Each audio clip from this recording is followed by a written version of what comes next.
I n'a fɔ dɔgɔkun tɔw a nisɔndiyalenba bɛ aw bisimila renouveau ka kumaso kɔnɔ walasa ka kunnafoni di aw ma nin ye ladala jamukan ye min bɛ lase aw ma sibiri o sibiri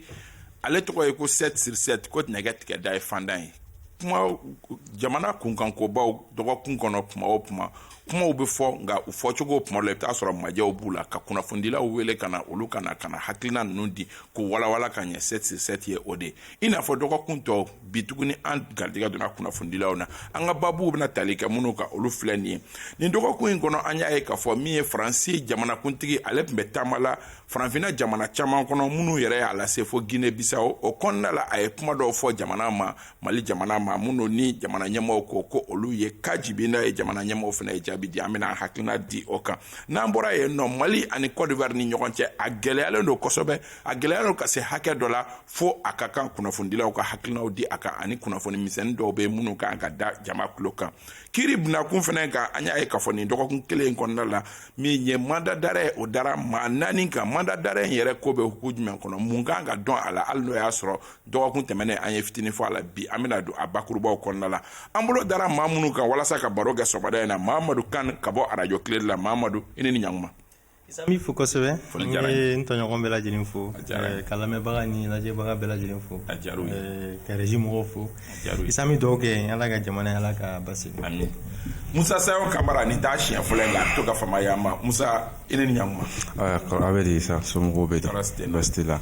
an foli bɛ i yɛrɛ kosɛbɛ an foli bɛ lajɛbagaw ni lamɛnbagaw bɛɛ lajɛlen hali bi ala ka jamana in basigi an Musa bɛ baara kɛ l'indépendant la kunnafoni gafe don gafe min ni a lakodɔnnen don Mali kɔnɔ kosɛbɛ Basaro Aidara i ni sɔgɔma Isa i ni sɔgɔma Basaro bɛ baara kɛ AMAPU la Basaro i ni sɔgɔma kɔri baasi t'i la i sicogo ɲɛna ayiwa d'accord Isa mi fo ka an barokɛ ɲɔgɔn fo kɔrɔ Yusuf Sayon Mamadou Kan ka foli lase nin bɛɛ ma ka se an ka technicien radio baarakɛlaw mais foli belebeleba bɛ lamɛnbagaw ni filɛlibagaw ye sa ka da kan solika wuli baara ma nɔgɔ an y'o de fɔ an bɛ se k'a fɔ ko nin bɛ an ka baaraw fɛ bi mais minnu bɛ filɛli kɛ olu fana ka courage ka bon ka tɛmɛ anw ta kan donc an b'u fo u ka timinandiya n'u ka ledutigiya la ka continuer ka dugawu kɛ jamana ye ko hali bi ala ka basigi don an ka jamana kɔnɔ hali bi an bɛ min ɲini jamana ka hɛrɛ la ala ka o di an ma an bɛ ka don san kura de la Isa an bɛ o foli lase mɔgɔw ma ko ala ka san timiko ɲuman d'an bɛɛ ma an b'i fo Basaro Yusuf Sisoko alternance o maa ɲɛma don Yusuf i ni ɲankuma Isa k'i fo foli diyara n ye k'an barokɛ ɲɔgɔn fo a diyar'u ye ka technicien bɛɛ fo an bɛ tasibila kɛ ka ɲɛsin an ka finitigilamɔgɔw minnu bɛ ka bin don o don ani maliyɛn fɛn o fɛn n'i bɛ ka bin en tout cas ni mankan ninnu na an bɛ dugawu k'u ye an bɛ dugawu kɛ halisa ala ka jamana basigi ala ka haminɛkow bɛ ɲɛ quoi voilà an bɛ foli di aw kelenkelenna bɛɛ lajɛlen ma Ousmane Togo ale bɛ réalisation na Bintu Napo o bɛ sɔnna radio ani télé fanfɛ régie d'antenne Dramane Kone an bɛ don ni kibaruya min ni nin dɔgɔkun in kɔnɔ o bɔra ka bin ni o ye musow ka jɛkulu o maa ɲɛma Danbele Wulematu So ala ye ale minije dɔgɔya ka bɔ musow ka jɛkulu yɛrɛ ɲɛmɔgɔya la mɔgɔ kun don min ni kunnafonidilaw kun ka surun kosɛbɛ Mahamadu Kan kunnafonidilaw teriba dɔ taara da Isa i y'a fɔ cogoya min na Wulematu So ala ka a dayɔrɔ suma n'a ka fa k'a ma personnellement ne n'a ye masala kɛ a ka ɲɛnamaya kɔnɔ siɲɛ kelen je me rappelle c'était dans la cour de la SOMAGEP rencontre dɔ tun bɛ yen nɔ je crois que après n'a ka interview kɛ après on a fait plus de 10 minutes à me baro la ça vraiment j'ai été impressionné mɔgɔ ɲuman kun don c'était une personne ouverte d'esprit hakili cɛrinin kun don kosɛbɛ bon vraiment jamana ye mɔgɔba de perdu an bɛ dugawu de kɛ vraiment ala ka hinɛ la Basaro e m'a dɔn non malheureusement an ma gɛrɛ ɲɔgɔn na mais n y'a ka combat suit min ye ka alternance kɛ kafu ɲɛmɔgɔya la je crois que o pionnier kun don a y'a ɲini waati jan bɔ ko min ni o ye kafu ni organisation tɔw ye ko a ka kan k'a ɲɛmɔgɔya ka falen je crois que en son temps hakili b'a la ni l'ex ministre de la promotion de la femme u ye kafu ɲɛmɔgɔya jɔyɔrɔ fɔlɔ nɔfɛ u taara fo tribunal la fo cour comment on appelle cour suprême na pour que ka se se k'a tranché donc a y'o kɛlɛ kɛ o bɛɛ bɛ a ka timinanja ko fɔ mais a b'a hakili jigin fɛn fɛn na ye sa k'a fɔ k'an ye jɔni de c'est à dire kuma dɔ la i bɛ bɔ ka bin kɛ fɛn nɔfɛ i b'a sɔrɔ mais ala ta ye a ka waati dan ye donc an bɛ dugawu de kɛ ala ka badabada dali ala ka o nɔgɔya ye ala ka o nɔgɔya a ye fɛn fɛn kɛ ɲuman ye ala k'o sara ye baraji la ka kɛ arijinɛ sɔrɔ sara ye a ye fɛn kɛ fili ye ala k'a makoto ni k'a o yafa ye Youssouf. Oui, Issa ne bɛ wulematu so dɔɔni parce que n y'a sɔrɔ n ka plateau in kan yan an ka foroba baro la voilà donc a don j'étais en face en tout cas d'une femme d'un commerce facile et maa min don ma hakili caralen don a bɛ en tout cas musow ye maaba dɔ de perdu bi maaba dɔ parce que franchement a tɛ reculer combat la quoi donc n y'o senti n ye détermination senti a la et puis musow ka kɛlɛ tun y'a ka kɛlɛ quoi donc a don a ye kuma caman fɔ f'an yɛrɛ ko n ko nin kuma ninnu est ce que nin tɛ kɛ sababu ye ka kɛ mankan wɛrɛ wuli effectivement an ka émission kɔfɛ dɔw yɛrɛ tilala k'an dɔn mɔgɔ dɔw tilala k'an wele ka yira b'a la droit de réponse ɲini mais bon an n'olu ma bɛn a la parce que olu ka présidente tun tɛ fɛ ka na mɔgɔ wɛrɛ de tun bɛ fɛ ka na donc franchement elle avait le courage en tout cas de ses idées et vraiment elle était engagée pour la cause de la femme donc vraiment an kɔni bɛ min kɛ o ye dugawu de ye k'ala s'a ma ala ka yen fisaya ma ni yan ye a ye kɛlɛ min to ala k'o kɛlɛ musow ka continuer o kɛlɛ fɛ ensuite a fɔra si min na ala k'o da denw na ko bɛɛ la amina Musa Sam. Bon, an bɛ tasibila kɛ ka taa banbagatɔ ye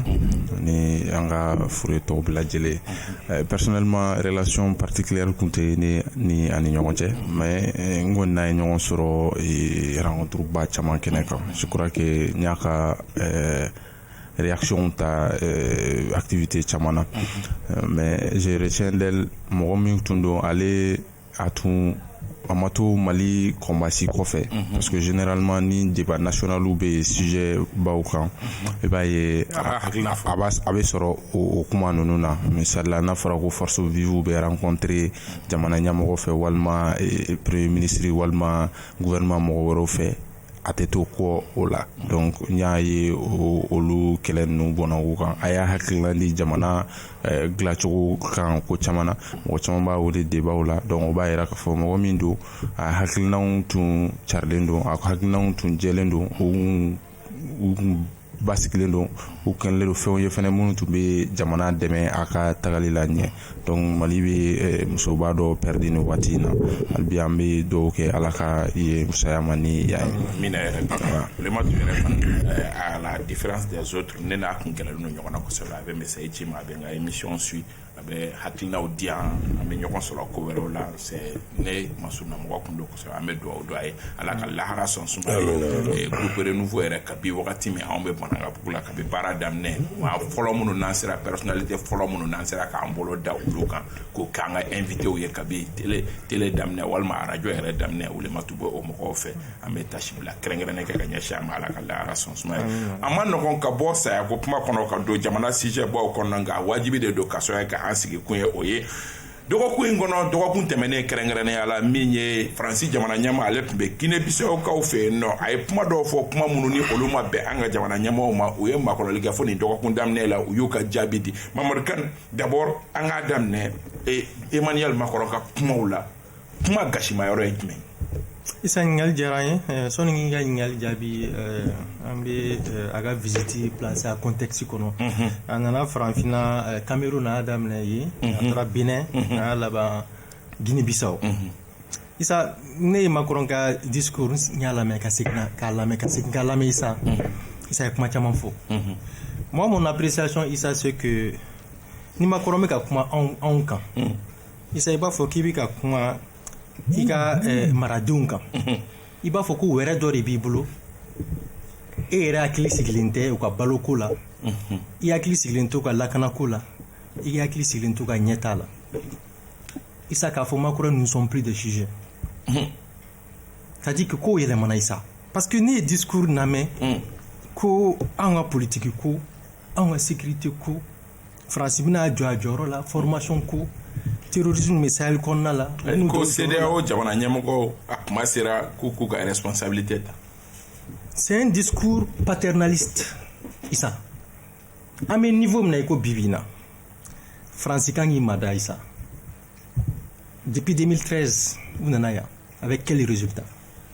La France a quelle leçon à donner aux Africains sur le terrorisme? Issa. Amérique la digike. Moun digra ni la personnellement à Kumala. A stigmatisation ke. Aye flow ta autoroma directement yorom na Issa. Que les violences contre les populations civiles et particulièrement contre les peuples, Issa ne kuma gelembadi. Dans un pays comme le Mali, avec une armée multi-ethnique, moi je crois que flattement ma armée qu'on a là. Comme les Arméniens, groupe Wagner, la France a une ligne dure,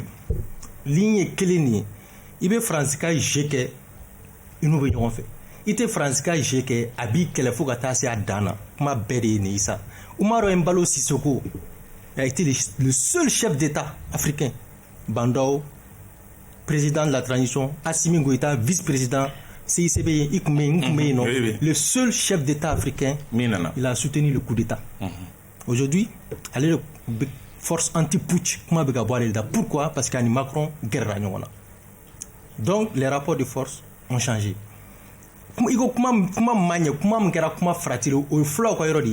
Parce qu'on se rappelle que la France, en Afrique, ça, la Fédération du Mali, pour rappel, en Sénégal, au Soudan, entre 1959 et 1960, Senghor ni Modibo Keïta Blala, nous on a tout dit. Qui en est à l'origine? Senghor est un comportement. Frago Modibo Keïta fait un coup d'état. Modibo Kaya fort ou officier Nyamoro de France, Bois Lambert. Ko be tugam no gujo joro la parce que Mali ni Sénégal en béré kili on a une seule devise ça un peuple un but une fois donc fédération éclatera après Betari Gassra fait vous gagnez pendant ça ayanga indépendance là il s'est mis pour imiter Rwanda Bernard Henri Lévy écrivain philosophe beba ka rôle don ay baram ke kasse Abdoulaye Wadma cassé c'était l'architecte en chef allez des missions follow ke ka wuli Sarkozy ka yamara konna la Katalibi ka Kadhafi fara ambo koloro di kono Issa ambe boyno amta Burkina Thomas Sankara dans quelles circonstances le 15 octobre 1987 Thomas Sankara fara témoignage chama ira après le 15 octobre le lendemain le 16 que tu as oublié chama ira donc il fait ni pour nous au doigt de nato aka miri aller Macron avec commission aussi Francie avec 14 historiens. Un rapport est rédigé, un rapport de 1000 pages sur le génocide au Rwanda, Mounekera, entre avril et juillet 1994, avec 800 000 morts. Que France a implication Bouyana la Kosobe, complicité ma faux, mais coup d'oro Bouyana parce que oui, donc la France en Afrique, il a fait mal là, non-assistance à personne en danger. Je crois que nous Macron yo famille. Les discours paternalistes de la sorte à tenu en Guinée-Bissau avec Oumar Mbalo Sissoko, et ça je crois que cette période est révolue. Il est temps que Aka Famia Koko Tesseka Segou Nokoro la Touni. Africain Yoko Famia, nous les Sahéliens, je crois qu'à un fin de Famia, ou quoi politique main bien, main chini, donc ou quoi entoui, en attendant, à partir du moment où ça a mis beaucoup en Europe, après le coup d'État à Bandao, c'est la France qui a suspendu de façon unilatérale la coopération militaire avec le Mali. Barkhane mina redéployé pour être très progressif. C'est après cela qu'il y a une autorité qui beaucoup en fait du global. Il s'est comment peuplé non comment faut comment fratilendo ou ka don franfina ka churon biba ma fa nga be u en re nobala nga nulu bora la to bi denkere. Musa Emmanuel Macron ga kuma kashima euro idme. Effectivement il au fort avant maintenant aka kuma kashima euro baye mi ka yira ka foko Mali konna mɔgɔ dɔw bɛ yen nɔ ethnie dɔw bɛ yen nɔ olu bɛ ka persécuter o ye kuma gɛlɛyama yɔrɔba yɛrɛ ni o de kɛra sababu ye n'an ka mɔgɔw réagira mais kuma min don Macron fa fila la a ma bali ne la parce que ale rappel historique jamjanw kɛ ne bɛna directement an ka 2021 kɔnɔna yɛrɛ la déjà i b'a ye depuis ni autorité minnu bɛ yen nɔ san depuis n'olu sigira Macron ma o digérer ale ma diɲɛ ni o ye cogo si la donc Assimi yɛrɛ ka kɛ Mali président ye fɔlɔ Faransi ma diɲɛ ni o ye fo ka taa se hali bi ma donc o kɔnɔna na i b'a ye Mali n'u ni ɲɔgɔn cɛ gɛlɛya caman donna la. I b'a ye u ka ambassadeur gɛnna, u ka Barkane mɔgɔw olu taara, Takuba mɔgɔw taara, donc hali bi an n'u ɲɔgɔn cɛ ka gɛlɛn kosɛbɛ. Donc Faransi ɲɛmɔgɔw bɛ posture min na o ye ka ko bɛɛ lajɛlen kɛ an ka mɔgɔw bɛ se ka segin u kɔ cogo min na, walima entre guillemets k'u déstabiliser. Donc a ka kuma tɛ kuma ye k'a fɔ ko min balila ne la, mais kuma in a kɛra fɛn ye min bɛ se ka funteni bonya maliyɛnw ni ɲɔgɔn cɛ kosɛbɛ, mais a ma bɛn Macron da, parce que ni ko k'a ma bɛn Macron da, ale tɛ se ka leçon dɔ di maliyɛnw ma. Récemment an yɛrɛ tɛ taa yɔrɔ jan, Faransi ni Mali ni ɲɔgɔn cɛ yɛrɛ kana Mali kɔnɔ ka baara kɛ yan nɔ. Faransi fɛn dɔw kɛ olu ma o t'u permettre k'a fɔ ko u ka a fɔ ko maliyɛnw bɛ ka exaction kɛ. N bɛ mɔgɔw hakili lajigin 2017 nkɔrɔnkɔrɔ Mali sɔrɔdasi dɔw tun bɛ otage la. Faransi Barkane mɔgɔw ka opération senfɛ u y'u bombarder, olu bɛɛ lajɛlen sara. Ka tila ka mɔgɔw hakili lajigin tout récemment, je crois 2021 janvier 2021 Bunti kɔnɔna na, Faransi avion ye farapu kɛ ka mɔgɔw faga, kɔɲɔkɛla olu ye civil ye. A bɛ fɔ MINUSMA ni ONU mɔgɔ yɛrɛ b'a certifié k'a fɔ ko mɔgɔ 19 civil la k'olu bɛɛ lajɛlen fagara Faransi sɔrɔdasiw fɛ. Donc ni o ko sugu ninnu kɛra a tɛ bɛn ale da kɔnɔ k'ale. Donc olu bɛ se k'o ɲɔgɔnna kɛ cogo min, o ɲɔgɔnna bɛ se ka armée fɛnɛ sɔrɔ wa? Non, olu tɛ se k'o ka bɔ fo u fɛ yen nɔ. U b'a fɔ k'an y'u wele, certes u ka bɔ fo u fɛ yen nɔ ka na fɔ an fɛ yan nɔ, ka na civiliw faga yan nɔ, ka tila k'a fɔ ko Mali mɔgɔw bɛ ka terrorisiw kɛlɛ. Jusqu'à preuve du contraire, enquête si ma établi k'a fɔ ko Mali sɔrɔdasiw ye civil dɔw faga. Ne kɔni ma enquête. Mais ni Mali fɛnɛ banna enquête ka kɛ don sa. Ni Mali banna enquête ka kɛ, certes o tɛ fɛ enquête ka kɛ avec la MINUSMA et autres, mais Mali yɛrɛ ye a annoncé k'a fɔ ko enquête bɛ ka kɛ a kan. Mais pour l'instant mɔgɔ si t'a dɔn enquête contenu ye jumɛn ye. Donc an bɛ yɔrɔ min na sisan, an ni Faransi ni ɲɔgɔn cɛ gɛlɛya kama, Macron tɛ fɛ ka Mali to a yɛrɛ ma, a ka taa i n'a fɔ maliyɛnw bɛ fɛ a ka taa cogo min na. Donc i n'a fɔ Kani y'a fɔ cogo min na, a ye discours min tenu, discours in b'a jira k'a fɔ ko Faransi bɛ fɛ ka Mali maintenir toujours a ka domination kɔnɔna na. N'olu ye min fɔ o ka kɛ, n'olu ka laɲini ye min ye o ka kɛ. An n'u bɛ yɔrɔ min na maliyɛnw bɔra o posture kɔnɔ a bɛ waati jan bɔ. Basaro Haidara, Emmanuel Macron ye discours kɛ, ka discours digira maliyɛnw na kojugu. D'accord. Isa, personnellement, il va y Macron un discours là, mais personnellement, je l'avais. Parce qu'il y avait Wati Djambo, tout ce qui concerne pratiquement français ou communication, quand moi, ça ne m'intéresse pas.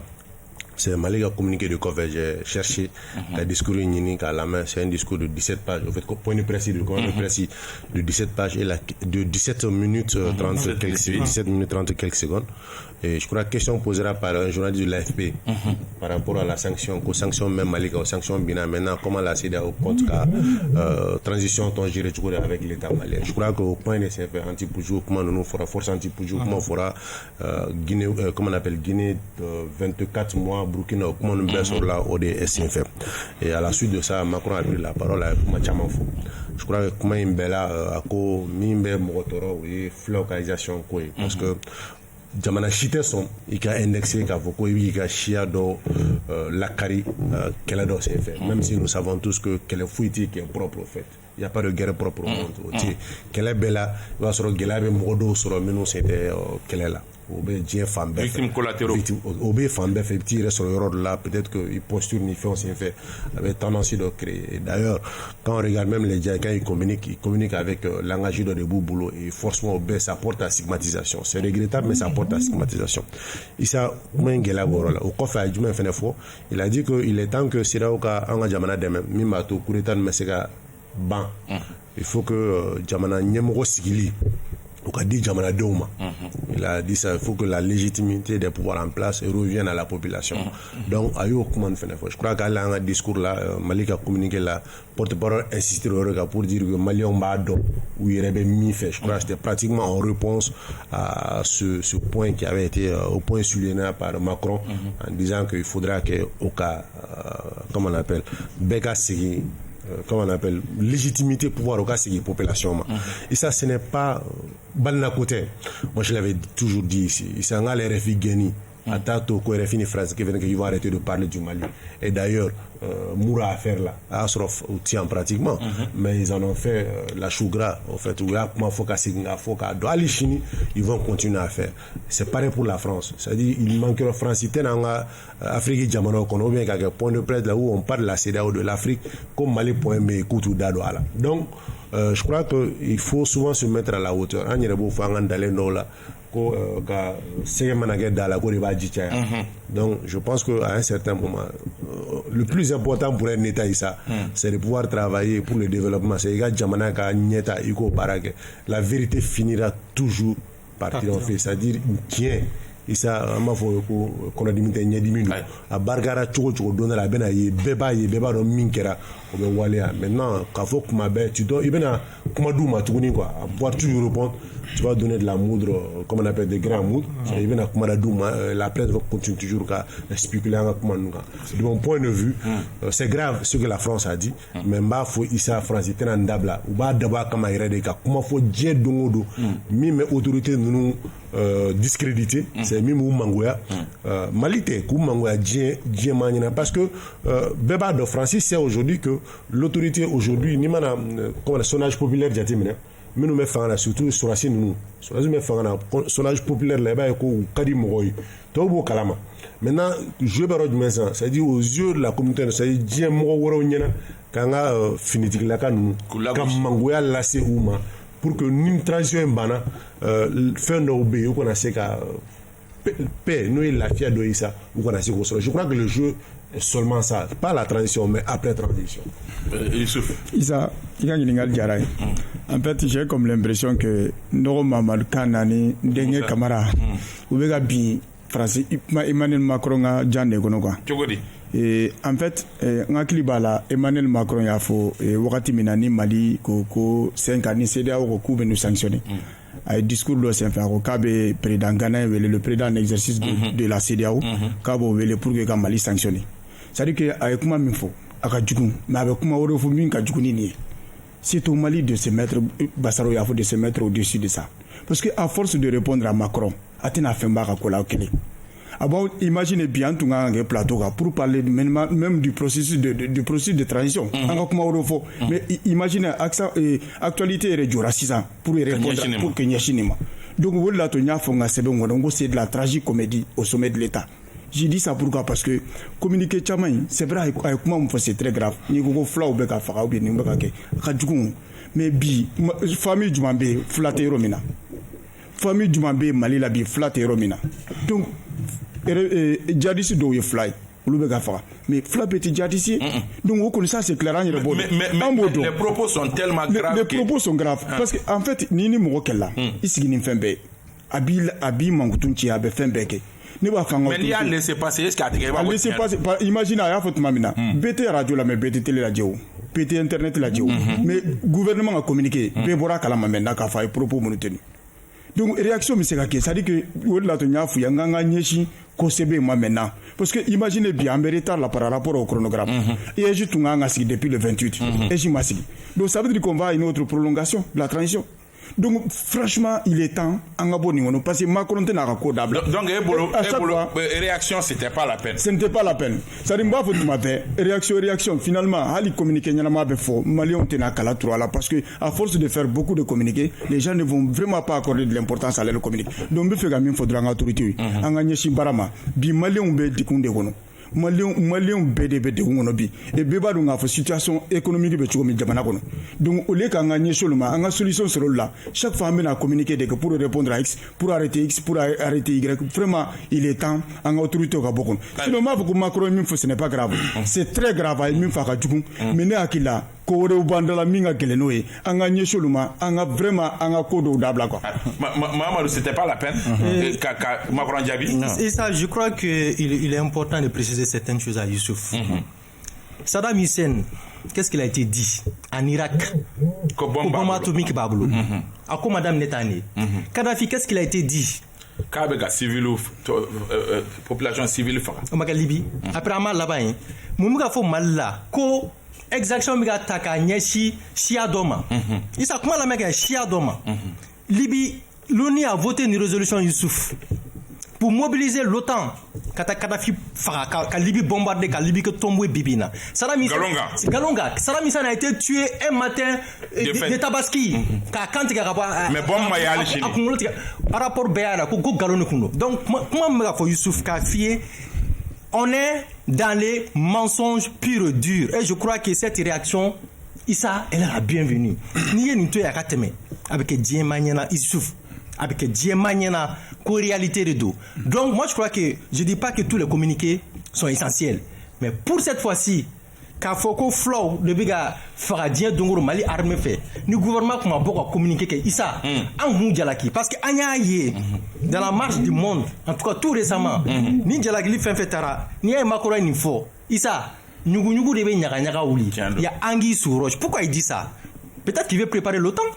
peut-être qu'ils vont former le Peul. Moi, je parle avec, voilà, avec des Peuls, avec des Peuls. Parce que, à mes contextes, rien n'est écarté. La France est dos au mur. Ils sont prêts à tout. Ni Macron, c'est qu'il y a d'autres intentions, certainement, qui sont derrière. Donc, moi, je crois que condamner ces propos, vraiment, n'a pas marqué. Europe me flié car faut ka kera ne me fera mi préciser en fait Makoronga kuma ka foko mo be ka do Makoronga je konnana o te parce que ne bolo kuma do be no quand nabe jamana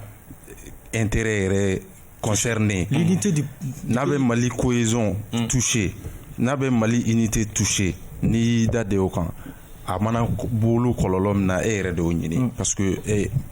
na soro mogo sugu do ya fo par exemple un activiste bon j'ai du respect pour les activistes mais na soro activiste do de ya fo c'est pas un officiel et be se gato ça passe mais c'est un président de la République o ka sigi télé là bela jele nyegoro ka fo ko ni jamana kono ko communauté do de be ka faka e ka sigi mo shima kuma oka ça veut dire que awe ka kuma son jila avec ka kuma ke tien absolument avec se ka ke jamana konna na do be se ka fo ko no tiente mais à l'extérieur munu ta konna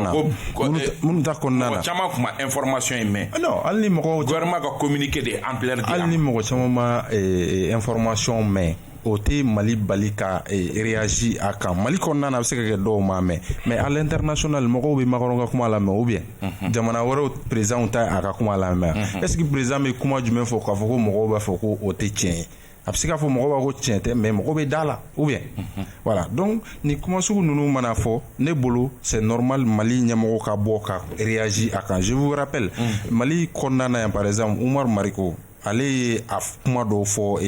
kuma konnana mais fo bi Mali moko tara nyinu o tse ka afoko bita Oumar Mariko nyini ni kuma sula ka fo Makoronga kuma ka fo Makoronga kuma be black a passer o tse ka nyina bo parce que jamana ka unité dépendant do ninde la kele bela jelen be damne communauté ni ɲɔgɔn a be damne ni cogoya ni kuma misɛnu ni na cayara mɔgɔ ni ɲɔgɔn cɛ surtout de a ka bɔ niveau mi ka jan kosɛbɛ o be se ka mɔgɔw la sɔn k'a fɔ ko kuma min bɛ ka fɔ tiɲɛ de don. Basalo réaction nafa kun tɛ a la. D'accord, Issa ne t'a fɔ ko nafa t'a la mais comme je l'ai dit il y a un certain moment il faut se mettre à la hauteur c'est-à-dire fɛn dɔw bɛ yen parce que n y'o de f'i ye kuma ni réaction Issa a bɛ kuma fɔ yɔrɔ caya tuguni moi personnellement n y'o de f'i ye quand on regarde n'i ma réseau lajɛ Issa au fait point de principe c'était Nbalo n'o ye Guinée-Bissau président ale ka kumaw de kun bonyana bɔlɔlɔ sanfɛ kosɛbɛ ka tɛmɛ hali Macron ta kan ka tɛmɛ hali Macron ta yɛrɛ kan maintenant il faut que on arrive c'est-à-dire Issa hali ni MINUSMA ka résolution laban in lajɛ il est carrément dit aux résolutions kɔnɔ ko ka communauté minnu fɛnnen don ko ka se ka lakana bonya ka se u ma Issa au-delà de ça c'est-à-dire il est important que an ka diplomatie la travailler quoi communiquer tɛ pour la simple raison Maurikan ni exemple fila min di n'o ye Irak ani Libye kan Irak qu'est-ce que Saddam Hussein n'a pas fait pour demander k'a fɔ agence internationale de l'énergie atomique k'a ye n'an ka dugu kɔnɔ yɔrɔ ka d'aw ye a ye t'a lajɛ da bɛ yɛlɛlen don aw ye Issa est-ce que a kɛra wa a ma kɛ mun na au fait quand diplomatie ma baara kɛ sa u bɛ na min ye Kadhafi ta ye Kadhafi ye mun de fɔ a ko min ye Benghazi ye n bɛ a yira aw la tubabuw la k'a fɔ ko minnu bɛ mankan na ko libyɛnw tɛ n bɛ dugu datugu Issa ka minnu bɛ mankan na k'u bɔ k'u yira diɲɛmaa na k'a yira k'u tɛ le jour où il avait pris don b'a fɛ k'u bɛ zone encerclée k'a ta kɛ n k'o don de résolution votera su fɛ a ma kɛ ten wa donc vouloir répondre comme ça Issa il tout cas jeu balai quoi. Non, voilà pourquoi je dis que c'est la diplomatie. Ni kuma nunu Issa ni résolution met ta romina. On kuma quand elle la met yo Issa. C'est la diplomatie beta comment il faut pire une résolution de nous voter Issa qu'il faudra mettre ça en place, c'est-à-dire coquet de façon agressive sans pour autant aller toujours dans les communiqués de fois Issa. Né personnellement, j'avais pas du tout ma coronga communiqué ne pas la main si c'était pas la réponse du gouvernement malien. Mali qui a répondu ne s'est fait. J'ai cherché comment il la met mine fora. Pourquoi l'État? Moi, je ne les accuse pas. Ils ont besoin, c'est-à-dire l'État a besoin de communiquer. Mais souvent, on ne communique pas à tout. Parce que Djabi n'est pas de fois. Il s'amène une Kebi. La prochaine fois, Macron aura la possibilité avec Djabi aurait dit tout par rapport à cela. Donc, à un certain moment, Issa, que les communautés peuvent répondre à Macron qui a caractère État parce que les peuples bi-organiser nos communautés de là qu'on appelle qui racontent nos autorités au lieu de se faire on fait floyer mais mimbe ka fo Issa c'est vrai que faire nos béquets qu'on n'a pas compris mais flow t'es exécuté flow t'es exécution t'es ta flow dans le secret malibe kele mina mbeba do kele asymétrie do Issa mo chite djou nyerado foni ay opération watimina abara famba sigile no Issa Jumenga o bisigali je vois grand frère Youssouf il ressemble à météorologie et chouamina mba mine ka sege li beba do Issa il faut être agressif sege là ni yo beke ko exaction Issa beba do ko e galoni beba do ko e galoni les gens ne sont pas bêtes Issa pour comprendre la réalité mais comme je l'ai dit c'est aussi important minga gele l'État a déjà le soutien populaire maintenant quand communauté internationale, mais diplomatie agressive, coquin et puis sortir pratiquement du répondre. Ça met très rapidement. Je veux dire à Bassolo qu'en mes contextes où nous sommes dans la guerre de l'information. Si on est dans la guerre de l'information, une opinion publique nationale et internationale informera. Ko Omarien Balo Sissoko ni Macron yi conférence de presse ko kuma ko mborada an mo ka boka communiquer ka Issa otike bashi je pose juste une question non il donc clair non ne to bashi ma rodo et flana ko flow mali flow de ma forêt Bassaro Macron va loin Macron va très loin les Peuls mal les deux mais flow te mali de non les Peuls sont au Cameroun ils sont au Nigeria ils sont un peu partout au Niger non qu'est-ce que nous prouve pas aujourd'hui que il y a un agenda programmé pour faire de ces exactions contre le peuple, voilà, et un alibi pour mener des attaques ou en tout cas pour renverser les autorités en place. C'est-à-dire mais communiquer be munya là. Communiquer be munya ou y comment doit faut en mo ya ou rappeler Moussa Yafo.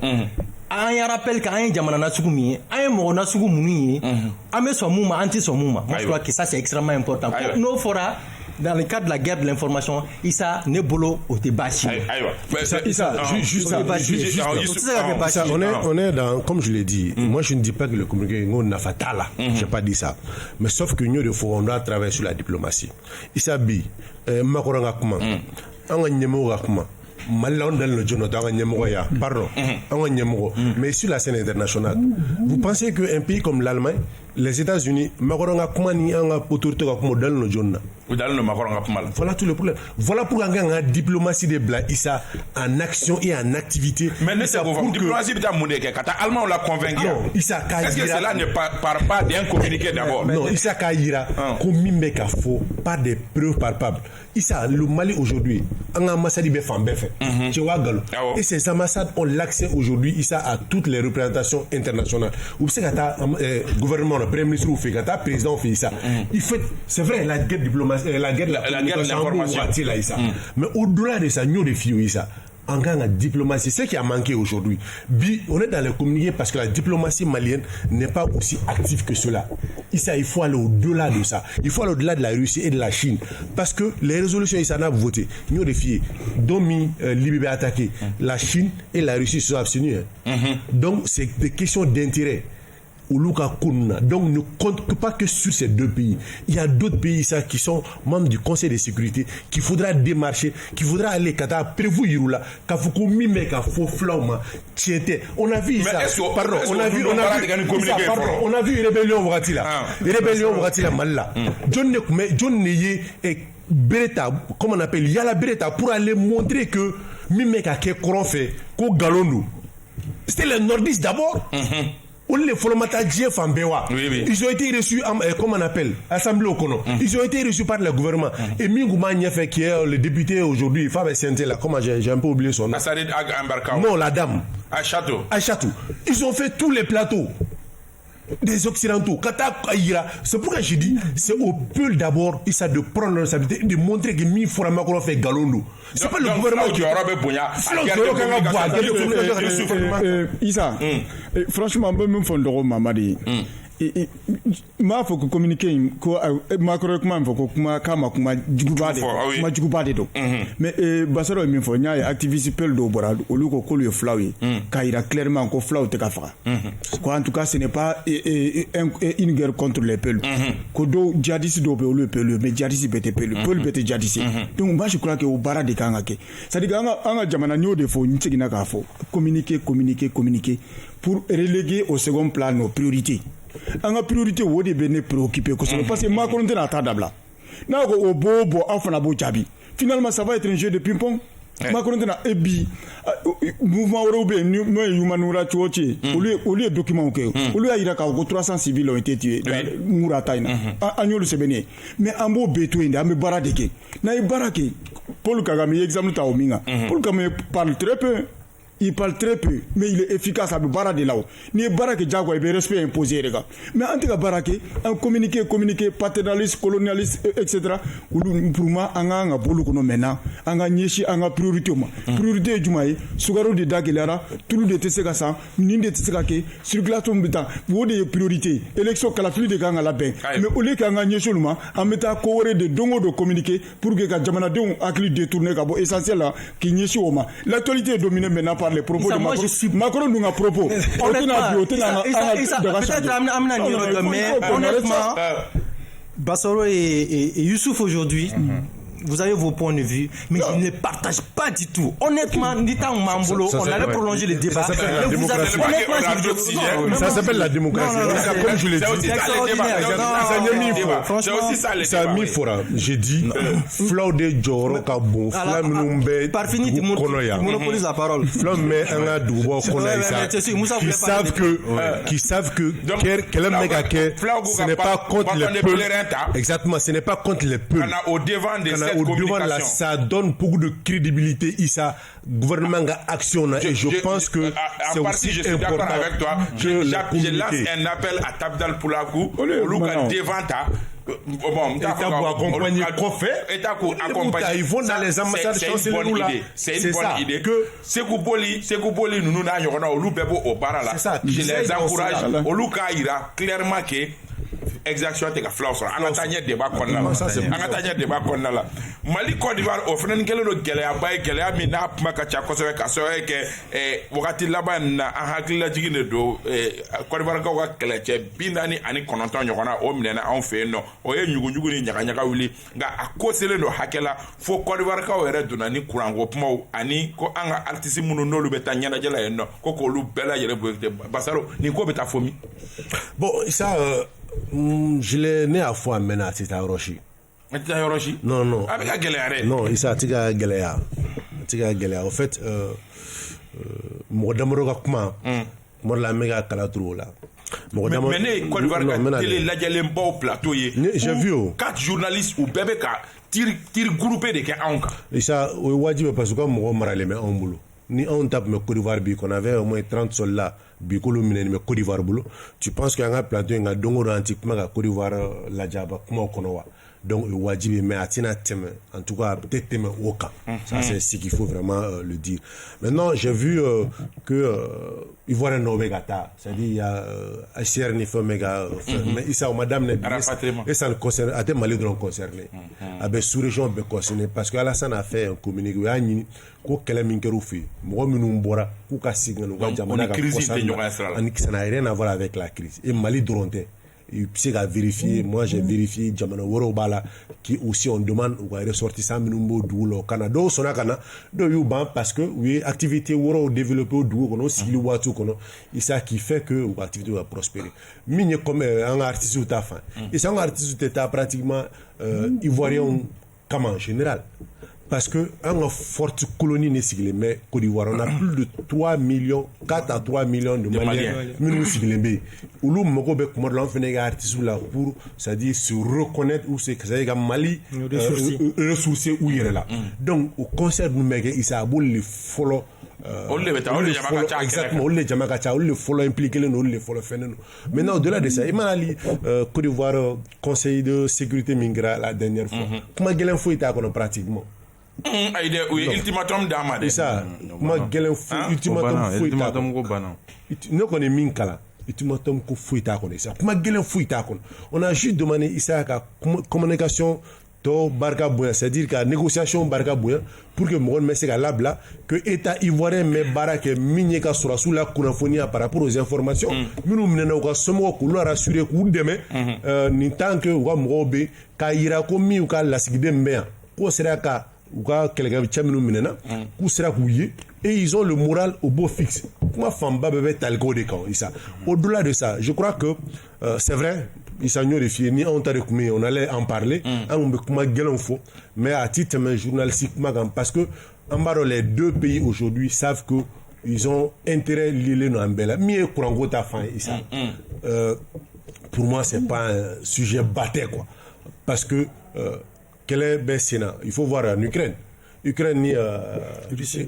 quelle est là. Mais moi qu'est-ce qu'ils ont fait? Ils ont signé un accord. Mi est blé c'est ka bochugo mi jamana nous flan nous pour que abseka fero. Donc où est quelle est là? Où est quelle est? Bah là il ça. Mais même moi avec quelle là ils ont signé un accord commercial pour que blé nous alkama obseka bochugo mina kata fere diam. Donc ce qui est le plan commercial ça. Quel est c'est fukufuku au jour du jour au lendemain. C'est des moyens de pression, on est d'accord. C'est vrai, je suis d'accord avec une partie de son intervention, mais je ne suis pas d'accord avec lui. Mais il y a un mandat d'arrêt qui a été émis depuis contre des personnes, des personnalités. On va en discuter plus tard. Non, je crois qu'il y a un mandat d'arrêt qui a été émis il y a très longtemps. Alassane Dramani, depuis Karim Keita. C'est ça. Donc maintenant, AGB ni drone dépassé. Les enjeux vont très loin ça. Parce que je dis comment mécénat et nous na ayera peut-être que ça doit se faire en tout cas que Mali sera en tout cas la justice morobula mais Mali au demande qu'à maintenant est-ce qu'à aboutira à abouti donc nous mambolo moi je crois que à fait peut-être à ta rodia mais ni côté où nous sinsi ni roni neka pour voir dans quelle mesure en termes de monnaie d'échange mais mi des femmes américains ni ivoirien on a télé on nous activiste on nous font la guerre ça dit que dans l'unanimité ou bien pratiquement ou bien que jamana soutenir quoi mais chez nous c'est le contraire. Le Mali est l'un des rares pays au monde ma fille le Mali est l'un des rares pays au monde ko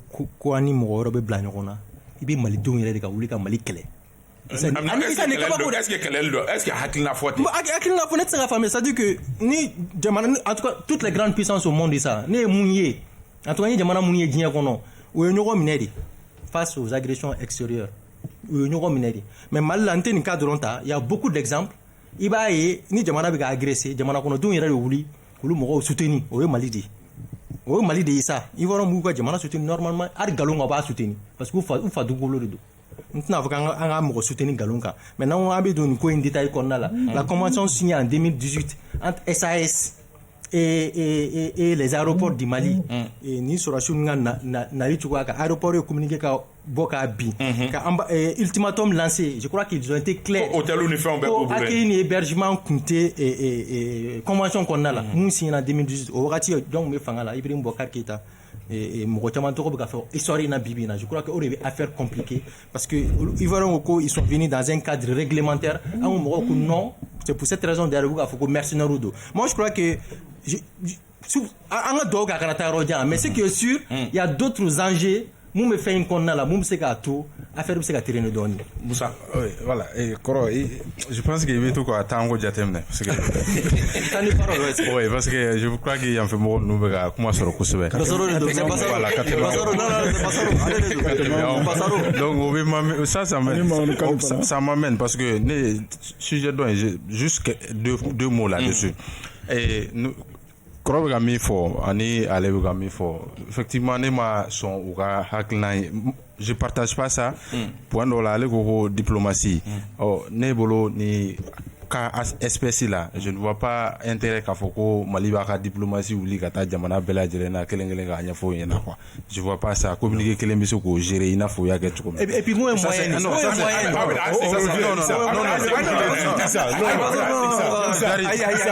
ni tape pour comme moi ou la parole ça pour aller dans les ambassades c'est de la diplomatie oui ou non c'est de la diplomatie non quand il quitte le Mali pour aller en Allemagne pour aller voir en France à l'Assemblée française, tout le monde n'est pas avec Macron. Non, j'arrive. Vous allez voir ces gens, ça c'est de la diplomatie. La diplomatie ne se limite pas seulement aux ministres et à ses conseillers. Il faut aller au-delà de ça. Je crois qu'il y a un et allez faire communiquer en fait, c'est les gens de gauche. Autorité qui a communiqué Kelly, autour Balika Barake, communiquer Kelly Kabla. Droka réagit fin donc ne bolo te fin ka fo mi be se ka autorité ou balika barake soit ni seulement na solo te fait ka barake ou be se ko am se ko roye mais ka fo ko communiquer kele ka réagit par rapport à quelque chose ko be se ka jamana ka processus d'évolution qu'on est bloqué ne nyeto yoro là voilà donc pour venir au cas de la Côte d'Ivoire Mali ni Côte d'Ivoire ni ngonche ne meto ko des fois en fait ni affaire inflée en fait c'est comme si mafia dans les deux quoi en fait. Oui parce que mais on écartera une négociation non mais négociation boloka mais il faut que mo ka famu parce que koy ni ayambe koy ngono ko jelen de té parce que Mali autorité Ivoire sur sous mené ça c'est grave le dysfonctionnement incident mido mais c'est grave mais il faut que mo ka famu akera kunjumene là parce que ni incident sugu mana do jamana mun ñogon ci absika wolu fin na mo siglenten mi donc ni ay ko beka noya dernièrement c'est parce que kuma chama kera mo beka famu par exemple Ivoire présent ere ou ka communiquer folo là ou ya ira ka foko ga sura sous la sans délai mais après il va y ka fo MINUSMA ni ONU oluye précision dit ka fo effectivement mo no té et au cas contingenté donc de mino kera autorité au moins c'est au cas au lugar il va donc civil ou ka réagir d'une manière mais au cas autorité au cas réaction fallait non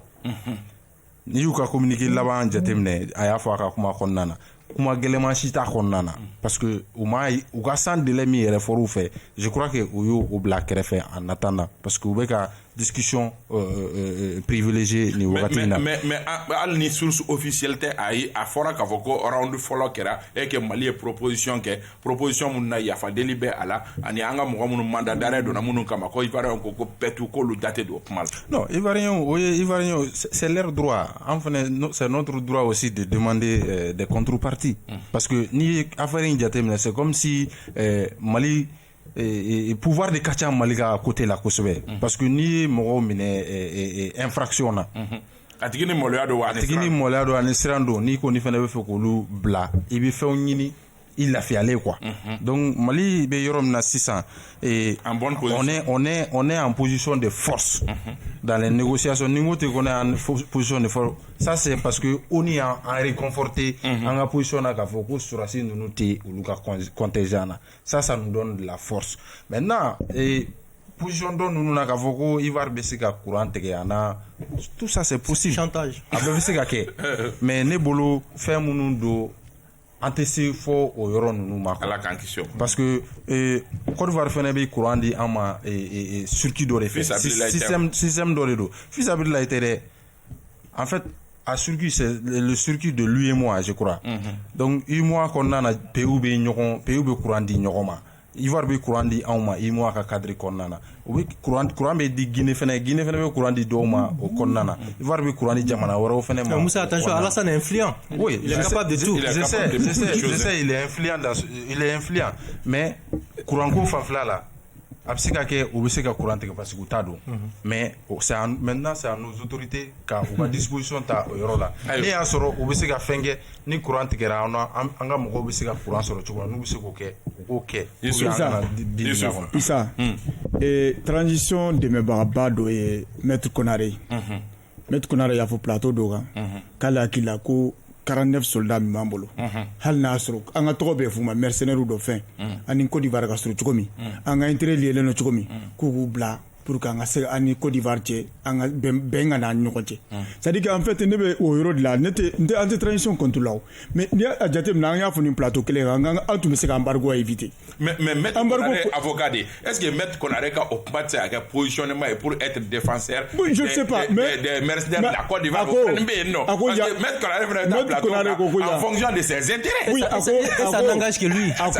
il y a 3 millions de Maliens en Côte d'Ivoire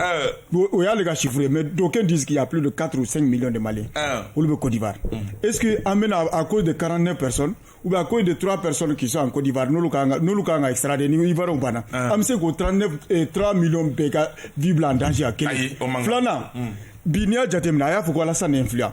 Alassane peut nous poser des problèmes au niveau de la BCEAO là est-ce que an bɛ wari min ɲini na o bɛ sɔrɔ bi donc ne bɛ fɛ ka min fɔ dɔrɔn a fɔr'u ye k'u ka fɔrɔ dɔ bɔ fɔrɔ de la on ouvre trop de fronts au Mali an bɛ fronts dayɛlɛ alors que an ka priorités bɛ yen n'an ye fronts dayɛlɛ an bɛ ɲinɛ olu kun n'an ɲinɛ olu kun don o don c'est à dire que bi ne bɛ yɛrɛ ɲininka est-ce que nin gouvernement in tɛ balo ni crise de ye à chaque fois qu'on arrive à un niveau an kan ka baara kɛ avancer u bɛ crise dɔ provoquer pour en tout cas détourner l'opinion vers ça ka ɲinɛ essentiel kun donc moi je crois que bi il est temps an ka front dɔw faga ka dɔw fermer carrément an ka ɲɛsin essentiel ma Paul Kagame a bɛ k'o min citer o ye baara de kɛ dɛ o ma taa kɛ kuma ye est-ce que ne Paul Kagame citer d'accord non ni kuma dɔ fɔra an bɛ olu lakile n'an m'a lakile a bɛ na ni gɛlɛya ye kuma dɔ la i b'a dɔn quelqu'un apatride nin tɛ jamana fɛ a kuma bɛ daminɛ kuma dɔw la Mamadou Kane y'a fɔ sisan ko le Mali est le seul pays mun fɔ je dis c'est l'un des rares pays sa k'a fɔ ko ni Mali ni mɔgɔ wɛrɛ bɛ ɲɔgɔn na ko Maliens tɛ u ka jamana dɛmɛ il faut comprendre que les gens mɔgɔ si t'a ka jamana contre la mais peut-être que jamana marabagaw bɛ ka non je donne des précisions mɔgɔ si t'a ka jamana contre la Issa mais kuma dɔ la i b'a sɔrɔ marabagaw bɛ ka baara kɛ cogoya min na ne ka yeta tɛ kelen ye donc i bɛ bɔ i bɛ taa cogoya je donne juste un exemple Russie aujourd'hui Russie chaîne nationale là journaliste dans plein journal de plus suivi Russie bɛɛ kɔnɔ a bɔra ni pancarte pour dire mais Ukraine ko exaction do en plein journal ka n'i jɔ présentatrice kɔfɛ ka n'i y'a ka pancarte ye c'est une journaliste femme exactement elle a même été arrêtée après libérée il faut préciser après libérée au kɛra Issa en Russie les gens sont en train de manifester par rapport à ce qui se passe en Ukraine il y a un média min fɔ Côte d'Ivoire moi j'ai entendu des journalistes dire que Côte d'Ivoire Mali jodo ka Côte d'Ivoire sɔrɔsiw minɛ parce que on en a dans l'inégalité totale. Ça a été dit par plusieurs personnes. D'autres sont en train de dire que ce n'est pas légal. Et c'est des questions d'opinion. Parce que les gens appréciation. J'ai posé les problèmes. Exactement. Mais pas de fois, exactement. Ni explication. Qui m'a organisé explication. Au cas ça pour l'opinion. Maintenant. Tour de tableau kelen sur le mandat d'arrêt hali n'a sɔrɔ wagati ye an minɛ kosɛbɛ an b'a daminɛ Youssouf la et quel est ton avis sur le mandat d'arrêt émis contre le docteur Boubou Cissé, Tchema Iber Koulibaly, Mamadou Igor Diarra et Babali Ba le banquier? Et Issa, je crois que un combat de presque interrogé était abusori quand il soutenait IBK un combat de kera de koga lutte contre la corruption. Je crois que au Rwanda que Malien bega combat. Mais me bi d'abord ni ko communiquer kala ou bien communiquer ko mo saba ay Cour suprême ko réponse ou bien ko notification makuye ka irula ka fo ku wella ku wanana kuma k'i k'olu u y'a mɛn hors terme de la k'a fɔ ko mandat d'arrêt dar'u kan d'abord kelen information dɔ fana bɛ yen kɛrɛnkɛrɛnnenya la dɔw bɛ yen nɔ ne information sɔrɔ ko lettre cir'u ma k'u y'u ban. Bon n kɔni mais ne bɛ référé u ka communiqué de la u bɛɛ ko k'olu y'a mɛn hors terme de la k'a fɔ ko mandat d'arrêt b'olu kan donc a kɛ kun ye jumɛn de ye c'est-à-dire que an bɛ wagati min kɔnɔ ne ko n ko contexte c'est-à-dire que pour qu'un discours soit efficace i b'a fɔ contexte min kɔnɔ i b'a fɔ wagati min na o de i kan ka importance accorder donc bi an bɛ transition de kɔnɔ ninnu ils n'ont pas de légitimité. C'est vrai, lutte contre la corruption nga ke régime be ka baray mais bi anga nga rassemblement de ka malien be fara nyago nga ka agneshi anga réforme ma ni réforme nun kira tuma mina président légitime manana o bisi ki nya dossier dans tous les cas jité di dossier non a dossier nun be se ka fengi maintenant bi an segina tuguni kana au niveau ina donc bi ala am mago be be ka fara nyago nga mina wotina ke tuni passer nun nga partisan be na ke sababu ka transition kele alors que fin do ba nye nun réformer be ga ngi tege di nyago mayro Mamadou Kane yafo mais je crois est-ce que vous te sababu bi o ko in fana ka malien nga bisi basa ka do wakila u ga dese ka fara ɲɔgɔn kan ka ne bolo mandat d'arrêt ne b'a bila minɛ min kɔnɔ parce que ne b'a bila relance minɛ dɔ kɔnɔ parce que Mali autorité tun ye lutte contre la corruption priorité k'u ka priorité ye u na wagati na je veux dire transition mɔgɔ kura minnu nana 2021 kɔnɔna na o la o wolola mɔgɔ dɔw minɛni la mais o kɔfɛ u tun ye a lajɔ o la mɔgɔ caman yɛrɛ tun b'u yɛrɛ ɲininka la pourquoi u tɛ fɛ ka lutte contre la corruption kɛ tuguni donc certainement nin ye o relancer ye mais a kɔnɔna na i b'a ye mɔgɔ minnu ciblela a kɔnɔna na minnu réagira caman y'a yira k'a fɔ k'u sirannen don parce que est-ce que justice tɛna instrumentaliser o siran b'u la donc maintenant à la justice malienne k'a yira k'a fɔ olu kɔni b'u ka baara kɛ indépendance kɔnɔna na pour que ka jamanadenw bila u ka hakɛ kɔnɔna na Mali ka se ka basigi. Mamadou Kane takunya fitini banga kunjani masaro. Non, ne t'a ɲininkali est-ce que mandat d'arrêt in kɛra de pour que ka finalement ninnu écarter ka bɔ politiquement kalafili min nali ou bien est-ce que ani contexte bɛ lié ɲɔgɔn na Ivoirien ka sɔrɔsiw minɛni min kɛra ka pression kɛ Ivoirien kan toujours ka yir'u la k'a fɔ an ka mɔgɔ dɔ fana bɛ yen nɔ ka na ni dossier kura ye k'o fara fɛn kan. Je me pose des questions si c'est ça les vraies intentions, mais de toutes les façons je crois que Oubé Bora Kakuma, hormis Babaliba, les trois anciens ministres et premiers ministres Lukmana, on attend de voir l'évolution de la situation. Ça, bon, c'est difficile qu'un sujet, mais en pendant c'est juste Bolokan qui va commenter on dit Barren Gelaroy parce que Mochita a tenu un aboutissant en bédon, mais sauf que Nia Jetemina ni journal 22 septembre l'adjet où il y a à Foko mi Tchena Koulibaly Mini Tchema Koulibaly Tchena Koulibaly qui a été ministre de la Défense, ministre des Finances gouvernement Temeno kono na be Burkina ni Ougatina ko wele la kana na wele jabi la me ka clair ka signata. Maintenant je sais que fait no BNB au terrain justice attitude ka faveur là modo minene faut ka tasser Boubé ka Fatulima c'est des choses minun teta justice ka faveur là na ba to mo be risque tap mort la kibinane. Voilà pourquoi moi j'aurais peut-être souhaité que commission érogatoire, je pense que j'ai bien prononcé le mot, au lieu blanc en place pour aller les écouter ou bien Minuna ka première interview ni entretien full ok ka jitemne maintenant nous ka culpabilité dégagera qu'on puisse aller peut-être vers des bon ça c'est des pistes de solutions parce que nous des fois il y a Modo Meneno depuis un mois comme Madou Camara et autres là qui sont Sissoko qui sont aussi en biouet tribunal Gabolo Galibi mais jugement magué. C'est vrai que le temps de la justice n'est pas le temps des hommes, mais Fenobi qui ne va pas en faveur de la justice actuelle, même si je dis encore que Tchenan Nana kana lameli qui a clara signata mais ka fo dossier mais justice ka niveau la o de ka maniable fo anga wakati labana wala sa anga na spéculer akuna munu fora hakila o fora hake konna la ambe aw fo ka wala nyuma do aw munu sona kana baro kan fe kala me baka kilingen la bela jelen fo Karim Samake yan fo Gabon ka fe no ka fo libadima capitaine Aboubacar Sidibé Abou Sidibé avec Kaika o fe no andogon do nen basaro dogon do aba afo basa Babouza Jogolojo ambe ifo Almam Sangata Mohamed Karambe yan fo Orange kono ambe aw fo Bintou Nabobolo mendega karafela radio fanfe mi Ousmane Togo réalisation na Dramandara Alepmbe sori be munumuna no amba fo aw ka ambe sibri were ni jam gan kelen keneka wassalam.